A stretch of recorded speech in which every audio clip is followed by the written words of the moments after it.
फक्त माहिती अधिकारात मला जी आकडेवारी मिळाली तेवढीच तुमच्या पुढे मांडणार आहे। बर पेट्रोलचा 2013 मध्ये एक्साइज ड्युटी केंद्र सरकारची होती 7 रुपये 28 पैसे, ती आता झाली आहे 24 रुपये 46 पैसे।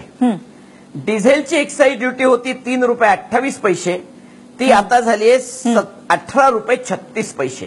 आणि यातनं एकट्या केंद्र सरकारला 2013-14 मध्ये जो 51,000 कोटी रुपयाचा रेव्हेन्यू मिळत होता टॅक्स मधनं पेट्रोल डिझेलचा, तो आता झालाय 1,15,800 कोटी रुपये। म्हणजे क्रूड ऑइलचा भाव निम्म्यावर गेल्यानंतर टॅक्सचा रेव्हेन्यू निम्मा व्हावा का डबल व्हावा हे यांच्या या वागण्यातनं क्लिअर कळतंय। म्हणजे घोळ कुठे आहे हे स्पष्ट झालं।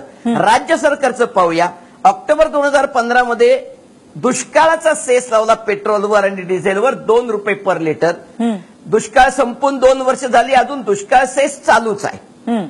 सप्टेंबर 2016 मध्ये वॅट वाढवला पेट्रोलवरचा 1.5% 1 रुपया पर लिटरनी पेट्रोल वाढलं। एप्रिल 2017 मध्ये पेट्रोलवर परत एकदा 3 रुपये पर लिटरचा सेस राज्य सरकारने लावला।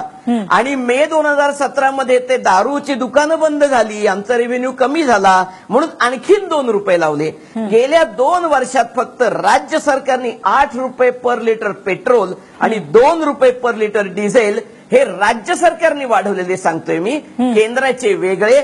आजची परिस्थिती अशी आहे की पेट्रोलवर 25 रुपये केंद्राचा कर, 25 रुपये राज्याचा कर आणि 30 रुपये पेट्रोलची प्राइस।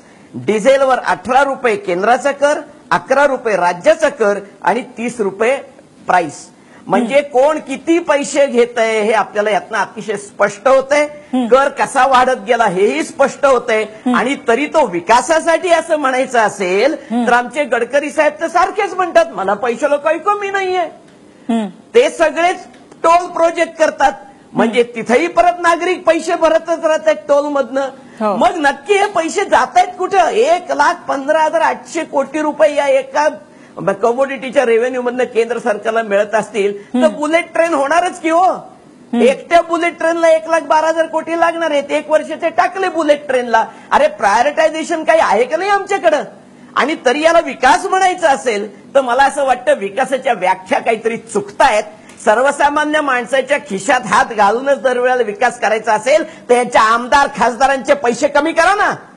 त्यांना कशाला एवढे पैसे लागतात? मग तिथे नाही कमी करणार, सामान्यांच्या खिशात फक्त हात घालणार।